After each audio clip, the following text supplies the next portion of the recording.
embrace me mother. কি অপরাধ ছিল ওনাদেরকে যে আয়নাঘরে রাখা হয়েছিল? এই যে 10টা বছর 8টা বছর ওনাদের জীবন থেকে কেড়ে নেওয়া হলো, যারা এই কাজের সাথে জড়িত ছিল তারা কি আল্লাহর আদালতে দাঁড়াবে না? ভেরি ভেরি ইম্পর্ট্যান্ট একটি বিষয়। আয়নাঘর নিয়ে এখন ব্যাপক আলোচনা হচ্ছে বাংলাদেশে।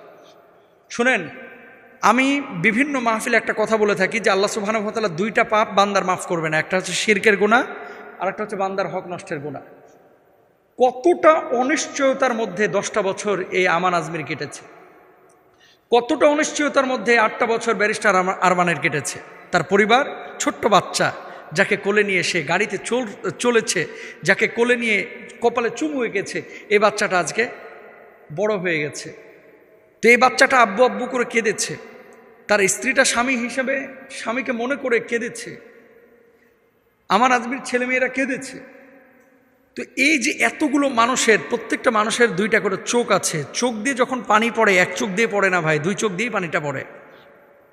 চোখের যে উত্তপ্ত পানিটা আর এই যে হৃদয়ের যে দীর্ঘ শ্বাসটা, নিঃশ্বাসটা, ভাই জালেমরা এটা ভাবে না, কখনো কল্পনাও করে না যে এভাবে তাদের পতন হবে। মজলুমের কান্না আল্লাহ সুবহানাহু ওয়া তাআলার আরশ পর্যন্ত পৌঁছে যায়, এর ভিতরে কোনো পর্দা থাকে না।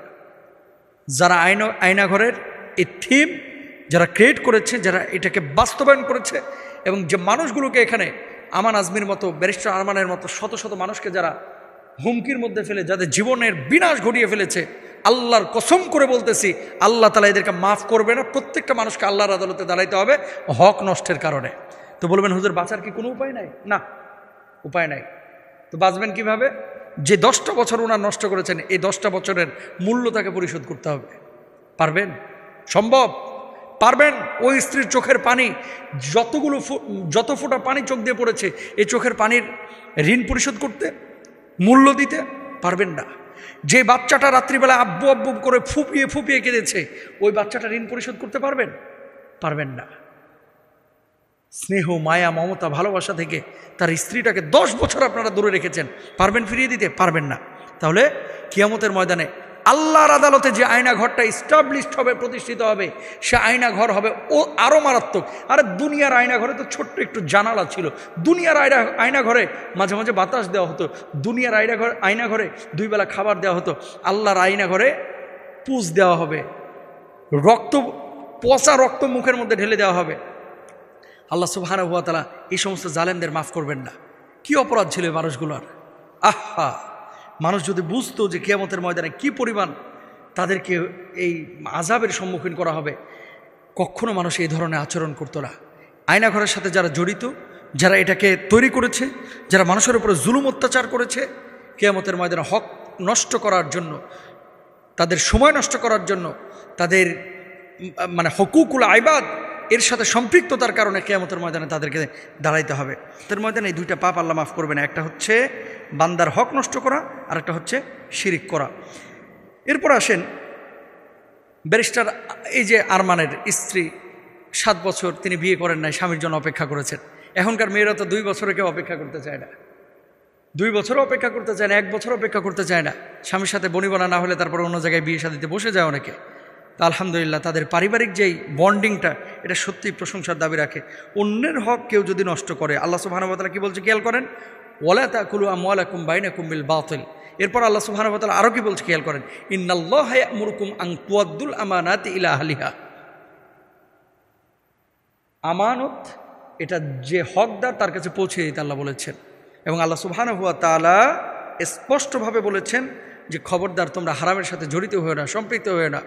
আয়নাঘরের যে সমস্ত কীর্তিকলাপ এবং কুকর্ম আমাদের সামনে আজকে প্রকাশিত হয়েছে, আল্লাহ যেন এরকম কোনো জালেমের কবলে আর কাউকে না ফেলায়। আল্লাহ তাআলা এই সমস্ত জালেমদেরকে হেদায়েত দান করুক, যারা এটার উৎপত্তি করেছে, অথবা এদের নসিবে হেদায়েত না থাকলে আল্লাহ তাআলা যেন ধ্বংস করে দেন। সবাই বলে আমিন। আল্লাহ তাআলা আমাদেরকে বোঝার তৌফিক দান করুন। অনেক মাদ্রাসার ছাত্ররা মন্দির পাহারা দিচ্ছে, আবার ভারতের বিভিন্ন মিডিয়ায় দেখা যাচ্ছে তারা নিউজ করছে যে বাংলাদেশে হিন্দুরা ভালো নেই। এমতো অবস্থায় আলেম সমাজের ভূমিকা কি হবে, এবং আমরা যারা মুসলমান আছি এই নতুন স্বাধীন বাংলাদেশে আমাদের করণীয় কি? খুব গুরুত্বপূর্ণ একটি বিষয়। ভারতীয় কিছু মিডিয়া, ওই হলুদ মিডিয়া আছে না, দালাল মিডিয়া আর কি এক কথায়, এরা বাংলাদেশ নিয়ে যে পরিমাণ উদ্গ্রীব, মানে মনে হচ্ছে যে তাদের নিউজ শুনে আমরা টিকতে পারবো কিনা। আসলে বাংলাদেশে এই ধরনের কোনো আচরণই নেই।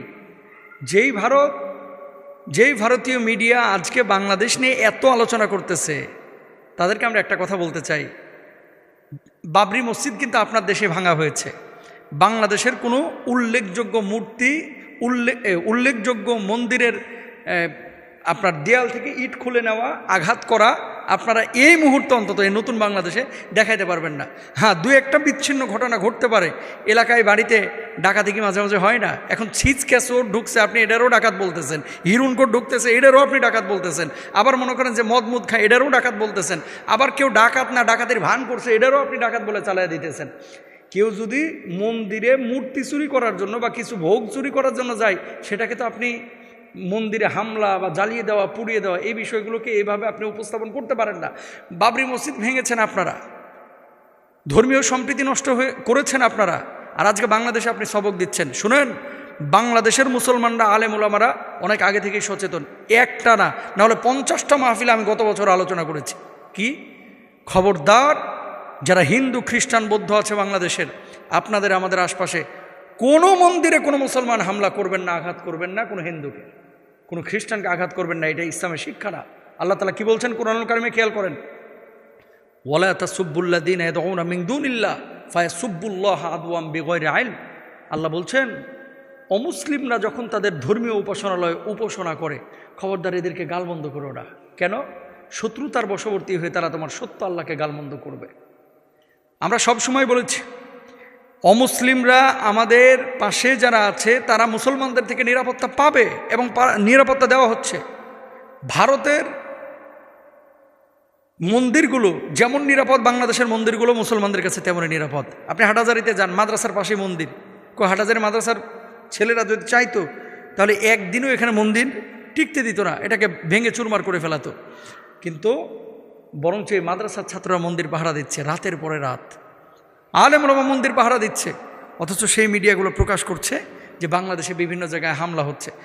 দুঃখজনক হলেও সত্য। শুনেন, এই বাংলাদেশের কিছু মুসলমান নামধারী মুনাফেক, তারা এদের সাথে কাঁধে কাঁধ মিলিয়ে, গলায় গলা উঁচিয়ে বিভিন্ন ধরনের প্রোপাগান্ডা, গুজব ছড়িয়ে রাজনৈতিক ফায়দা লুটতে চাচ্ছে। এটা সম্ভব না। বাংলাদেশ সৌহার্দ্য সম্প্রীতির দেশ এই বাংলাদেশ। আলেম ওলামারা মন্দির পাহারা দিচ্ছে, দিবে।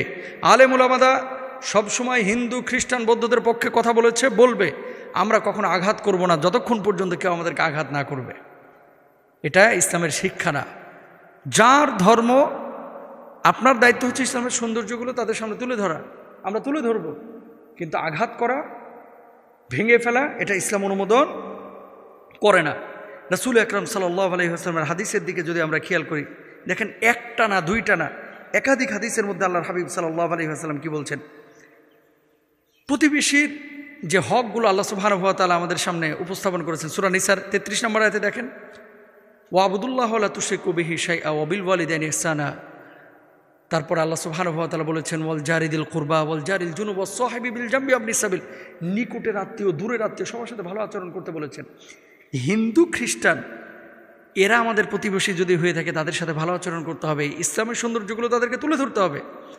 যেখানে মন্দির পাহারা দিচ্ছে মাদ্রাসার ছাত্র, আলেম ওলামা, সেখানে এইভাবে ভারতীয় মিডিয়ায় কোনো কিছু প্রচার করা, এটা অবশ্যই উদ্দেশ্য প্রণোদিত এবং আমাদের এই সহনশীল দেশটার মধ্যে বিশৃঙ্খলা তৈরি করার আমরা মনে করি একটা হীন চক্রান্ত।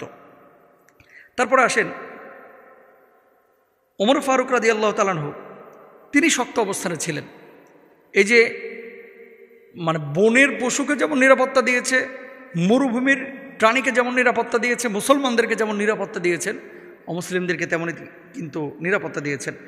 আব্দুল্লাহ ইবনে আমর রাদিয়াল্লাহু তাআলা আনহুর ঘটনা, একদিন তার ঘরে একটি বকরি জবাই করা হলো। দেখেন, খাবার রান্না হলে তিনি তার গোলামকে জিজ্ঞেস করলেন, আমাদের ইয়াহুদি প্রতিবেশীকে গোশত কি দেওয়া হয়েছে?